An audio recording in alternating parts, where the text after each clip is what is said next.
Hello दोस्तों, कुंभलगढ़ की वीर गाथा में आपका स्वागत है। यह कहानी है राजस्थान के कुंभलगढ़ की, उस दुर्ग की जो केवल पत्थरों से नहीं बल्कि अपने योद्धाओं के साहस, बलिदान और अदम्य जज्बे से खड़ा है। कुंभलगढ़, जिसे महाराणा कुंभा ने 15वीं शताब्दी में बनवाया, केवल एक दुर्ग नहीं बल्कि मेवाड़ की शक्ति और गौरव का प्रतीक था। यह वह भूमि है जहाँ हर पत्थर पर शौर्य की छाप है और हर दीवार पर बलिदान की कहानी लिखी हुई है। कहानी शुरू होती है 1443 ईस्वी सन से, जब महाराणा कुंभा ने इस दुर्ग को बनाने का संकल्प लिया। अरावली की पहाड़ियों में स्थित इस दुर्ग को बनाना आसान नहीं था।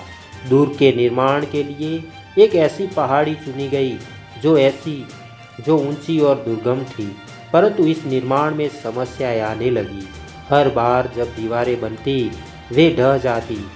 वास्तुशास्त्रियों ने बताया कि यह भूमि बलिदान मांगती है। तभी एक संत आया जिसने कहा, यह दुर्ग तभी पूर्ण होगा जब कोई व्यक्ति स्वेच्छा से अपना जीवन बलिदान करेगा। महाराणा कुंभा के सैनिकों और प्रजा में सन्नाटा छा गया।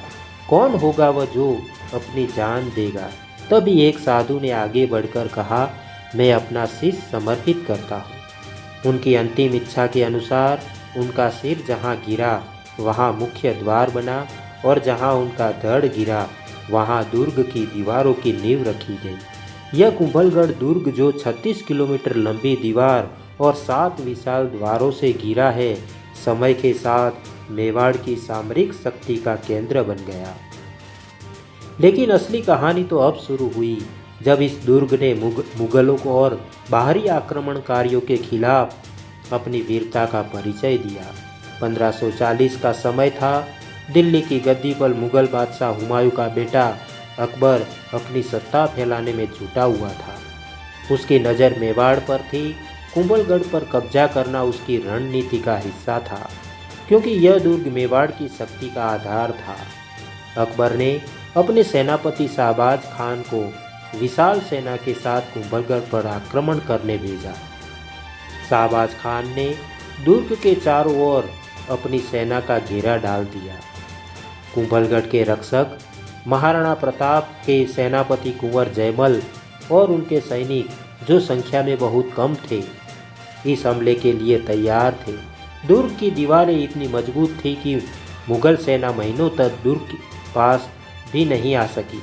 दुर्ग के भीतर से जयमल और उनकी सेना ने ऐसी रणनीति अपनाई कि मुगलों की हर कोशिश नाकाम रही। कुंभलगढ़ के भीतर खाने पीने का सामान सीमित था। एक लंबा युद्ध चलाने के लिए वह पर्याप्त नहीं था। कुंवर जयमल ने अपने सैनिकों को संबोधित करते हुए कहा, यह दुर्ग केवल पत्थर और चूने का बना नहीं है, यह हमारी आत्मा है। यदि यह दुर्ग गिरा तो हमारी अस्मिता खत्म हो जाएगी। हमें मर जाना स्वीकार है, लेकिन झुकना नहीं। फिर शुरू हुआ इतिहास का एक अद्वितीय युद्ध। दुर्ग के अंदर से सैनिक छोटे छोटे दल बनाकर मुगलों पर हमला करते।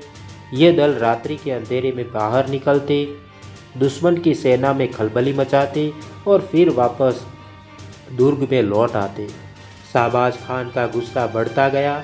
उसने दुर्ग की दीवारों पर तोपों से गोलाबारी शुरू की, लेकिन कुंभलगढ़ की दीवारें अडिग थीं। आखिरकार जब दुर्ग के भीतर राशन खत्म होने लगा तो कुंवर जयमल ने निर्णय लिया कि अब अंतिम युद्ध होगा। उन्होंने अपने सभी सैनिकों को बुलाकर कहा, यह हमारी अंतिम लड़ाई है। अब हम या तो जीतेंगे या अपने प्राणों की आहुति देंगे। सैनिक अपने परिजनों से विदा लेकर युद्ध के लिए तैयार हुए। कुंवर जयमल ने एक हाथ में तलवार और दूसरे हाथ में मेवाड़ का ध्वज थामा और अपने घोड़े चेतक पर सवार होकर दुर्ग के मुख्य द्वार से बाहर निकले। उनके साथ उनकी छोटी सी सेना थी, जो हृदय में शौर्य और आंखों में ज्वाला लिए मैदान में उतरी। मुगल सेना बड़ी थी, लेकिन मेवाड़ी योद्धाओं के साहस के आगे वह भी कांप उठी। कुंवर जयमल ने शाहबाज खान की सेना में ऐसी तबाही मचाई कि दुश्मन दंग रह गए। लेकिन वीरता की यह गाथा एक भारी कीमत के साथ आई। युद्ध भूमि पर कुंवर जयमल वीर गति को प्राप्त हुए। उनके बलिदान ने दुश्मन को बता दिया कि मेवाड़ झुकने वाला नहीं है। हालांकि शाहबाज खान ने दुर्ग पर कब्जा करने का प्रयास जारी रखा, लेकिन कुंभलगढ़ की दीवारें और मेवाड़ के सैनिकों की हिम्मत उसे कभी भीतर नहीं आने दिया। अंततः मुगल सेना को पीछे हटना पड़ा। कुंभलगढ़ फिर से मेवाड़ के गौरव का प्रतीक बना रहा। यह कहानी सिर्फ एक युद्ध की नहीं, बल्कि उस आत्मा की है। यह कहानी है उन अनगिनत वीरों की जिनके बलिदान ने भारत के इतिहास में साहस और शौर्य की अमिट छाप छोड़ी।